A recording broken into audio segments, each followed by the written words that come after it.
قرآن مجید میں حضرت آدم علیہ السلام کے دو بیٹے قابیل اور حابیل کا قصہ ہے۔ حضرت آدم علیہ السلام اور حوا علیہ السلام سے بہت اولاد ہوئی۔ انہی میں سے دو بچے قابیل اور حابیل تھے۔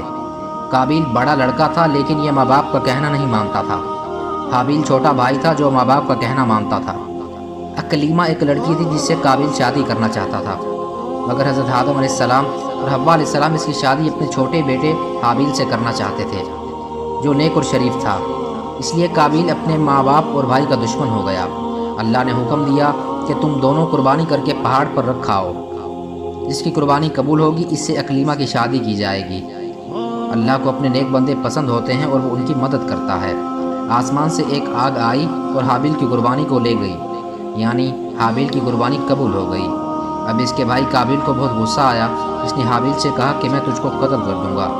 حابیل نے کہا اللہ نیک بندوں کی قربانی قبول کرتا ہے، اگر تم مجھ سے لڑو گے تو میں تم پر ہاتھ نہیں اٹھاؤں گا۔ آخر ایک دن قابیل نے حابیل کو قتل کر دیا۔ دنیا میں یہ پہلا قتل تھا جو قابیل نے اپنے بھائی حابیل کا کیا۔ قتل کرنے کے بعد قابیل کو فکر ہوئی کہ حابیل کی لاش کا کیا کرے، کس طرح چھپائے۔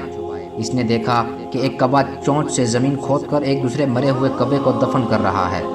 تب اس نے بھی اپنے بھائی حابیل کو زمین کھود کر دفن کر دیا اور خود جا کر آگ کی پوجا کرنے لگا۔ حضرت آدم علیہ السلام اور حوا علیہ السلام کو بہت رنج ہوا۔ قابیل اور حابیل دونوں بھائیوں کے جھگڑے سے ہم کو سبق لینا چاہیے۔ ہمارا حقیقی بھائی یا مسلمان بھائی اگر ہم پر زیادتی کرے تو بہتر یہ ہے کہ ہم صبر کریں اور اپنے بھائی پر ہاتھ نہ اٹھائیں۔ قابیل نے اپنے بھائی کو قتل کیا، قیامت تک لوگ اس پر لعنت کرتے رہیں گے اور آخرت میں اللہ کے عذاب کا مستحق ہوا، اور حابیل کو قیامت تک لوگ اچھا کہتے رہیں گے اور جنت کا وارث ہوا۔